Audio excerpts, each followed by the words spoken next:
Doctor Usha रानी आज फिर आपके सामने कुछ नए विषयों को लेकर दिखाती हूँ।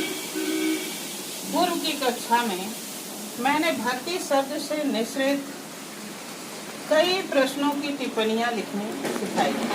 आज उसी कड़ी में बताते हुए मैं पुनः उसी शब्द को लेकर अर्थात भक्ति शब्द को लेकर पुनः आई हूँ और भी कई प्रश्न हैं जो परीक्षा की दृष्टि से काफी महत्वपूर्ण हैं।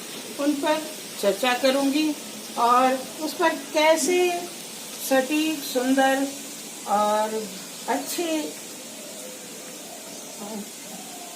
प्रश्नों के उत्तरों की जानकारी आप कर सकते हैं, उसके बारे में बताऊंगी। कल 5 प्रश्न आपके सामने रखे गए थे। आज छठा प्रश्न है, भक्ति की भूमिकाएं क्या हैं?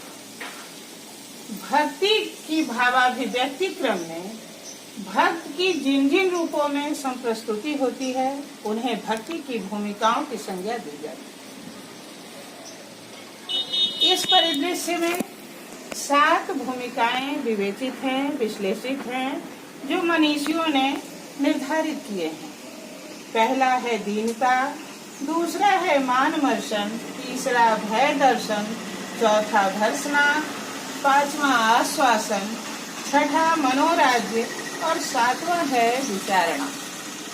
दीनता के माध्यम से भक्त अपनी दैन्यता प्रदर्शित करता है।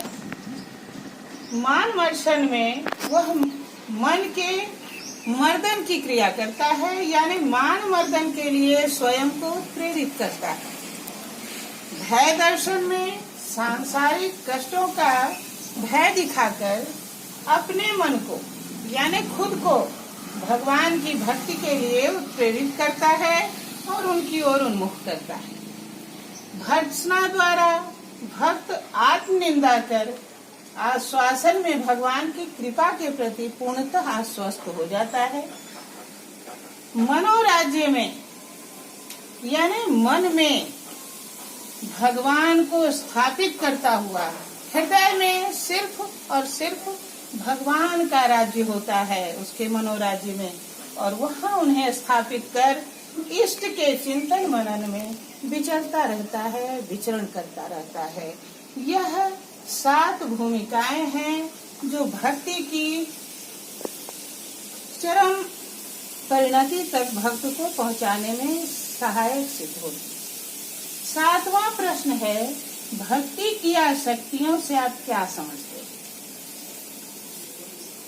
रागात्मक अनुराग ही आसक्ति को जन्म देती है और उसे ही आसक्तियां भी कहते हैं। नारद भक्ति सूत्र में 11 आसक्तियों का समुल्लेख किया गया है, जो यहाँ पर वर्णित है।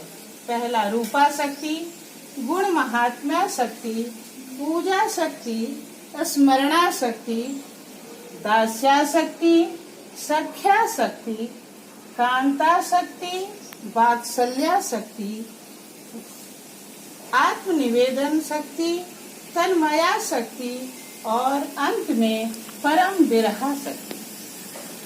इसमें प्रेम के माध्यम से भक्त पूर्णता को प्राप्त करता है।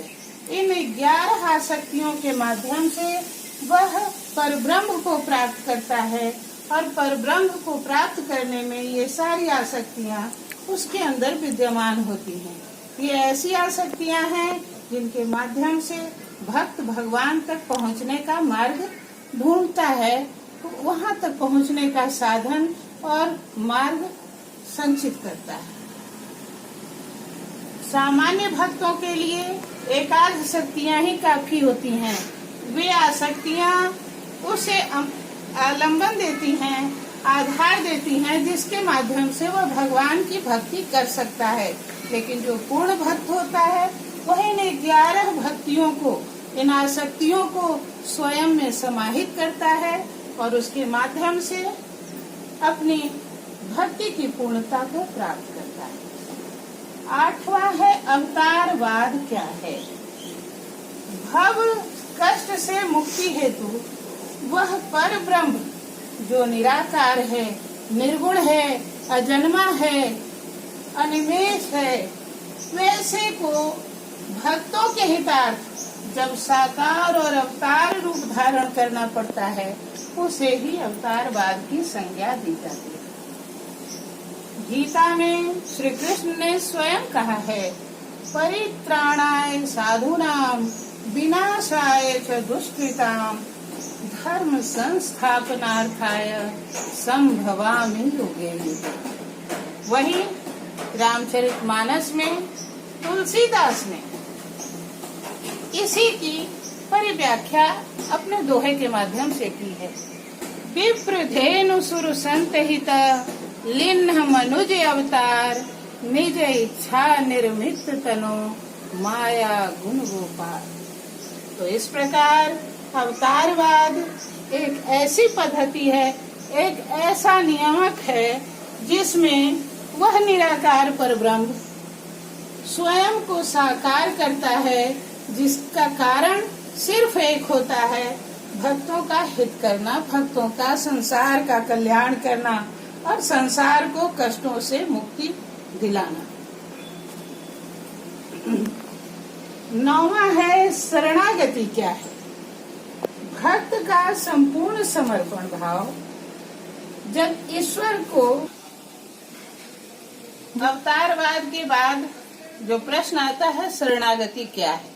शरणागति में भक्त का संपूर्ण समर्पण भाव से ईश्वर को सर्वस्व मानते हुए उनकी शरण में जाना ही शरणागति। ईश्वर शरणागत को कभी ना नहीं करते, क्योंकि अगर विप्रबद्ध करके भी कोई उनकी शरण में जाता है, उसको भी वे तजते नहीं हैं, बल्कि अपने शरण में आए हुए को वैसे पतितों को भी पावन कर देते हैं। तो यहाँ पर 6 प्रकार निर्दिष्ट हैं, जिनके माध्यम से शरणागति की प्राप्ति होती है और भक्त को भगवान की कृपा वत्सलता भी प्राप्त होती है। ये 6 प्रकार निर्दिष्ट हैं और उन 6 का एक श्लोक के माध्यम से वर्णन किया गया है। अनुकूलस्य संकल्प प्रतिकूलस्य वर्जनम रक्षस्यतीति विश्वासो गोप्तृतत्व वर्णम तथा आत्मनिक्षेप कारण्ये षड्विधा शरणागति। जैसे यहाँ पर पहला है इस श्लोक के माध्यम से अनुकूल का संकल्प, यानी किसके अनुकूल? ईश्वर के अनुकूल। भक्त जब शरणागति में जाता है तो ईश्वर के अनुकूल होने की भरसक कामना करता है, पूर्ण चेष्टा करता है। उसके बाद प्रतिकूल का वर्जन। ईश्वर को जो पसंद नहीं है, जो इच्छित नहीं है, उसका वर्जन वह हमेशा करता है, उसको त्यागने का संकल्प लेता है, प्रतिकूल का वर्जन करता है। रक्षण शक्ति में विश्वास। तो रक्षण किसका? ईश्वर द्वारा किया गया रक्षण शक्ति, और उसमें उसका पूर्ण विश्वास जब तक नहीं होगा, तब तक शरणागति में गया हुआ भक्त शरणागति को प्राप्त नहीं होगा। रक्षण का संवरण उसको बचाकर संयोग कर रखना, यानी जो रक्षण की क्रिया भगवान के द्वारा उसके प्रति हो रही है, उस रक्षण में उसका संवरण करना, उसका संयोजन करना, उसका भंडारण करना। उसके आगे आता है दैन्यता। अपनी दैन्यता हमेशा सदैव प्रदर्शित करना, क्योंकि अभिमान अहंकार भगवान का भोजन होता है, इसलिए शरणागत गया हुआ भक्त अपनी दैन्यता ही सर्वदा प्रदर्शित करता है। उसके पश्चात आता है आत्मसमर्पण। पूर्ण रूपेण आत्मसमर्पण जब वह कर देता है, तब जाकर भगवान की शरणागति में वह जाता है और उनकी कृपा वत्सलता भक्त को प्राप्त होती है। 10वां प्रश्न है प्रपत्ति भाव क्या है। तो प्रपत्ति भाव और शरणागति दोनों एक दूसरे के पर्याय हैं। एक तरह से ईश्वर में प्रेम की अनन्यता ही प्रपत्ति कहलाती है, और जो जिसमें प्रपत्ति का भाव होता है वह प्रपन्न कहलाता है। एक अर्थ में समझ लें कि जो शरणागत है, जो शरण में गया हुआ है, वही प्रपन्न होता है और जो भाव उसमें संचरित होते हैं उस भाव को प्रपत्ति भाव कहा जाता है। गीता में श्री कृष्ण के मुखारविंद से यह श्लोक इसके लिए सर्वथा उचित और ज्वलंत उदाहरण के रूप में प्रस्तुत किया जा सकता है।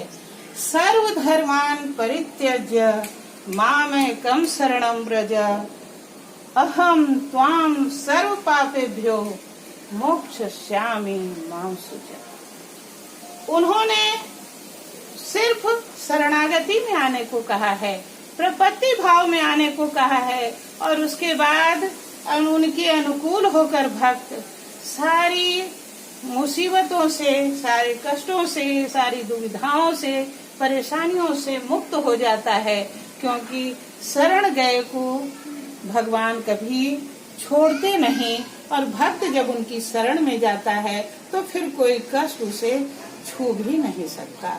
तो भक्ति के ये 10 प्रकार हुए, भक्ति पर 10 प्रश्न हुए जो टिप्पणी के रूप में यहाँ पर मैंने आपको समझाने का प्रयास किया है। आशा है आप इन 10 प्रश्नों के माध्यम से भक्ति को पूर्ण रूपेण समझ गए होंगे। भक्ति का विस्तार इतना ज्यादा है, इसका फलक इतना, इसका आयाम इतना बृहत है कि वह इन 10 प्रश्नों में ही सिमट कर नहीं रह जाता। इसके लिए इनके शाखाओं के रूप में और भी कई प्रश्न निकल सकते हैं, जिस पर मैं अगली कक्षा में आपसे मुखातिब होकर उस पर बताऊंगी। तो आज के लिए बस इतना ही। कल फिर मिलते हैं एक नए प्रश्न को लेकर, उनकी टिप्पणियों को लेकर आपके समक्ष।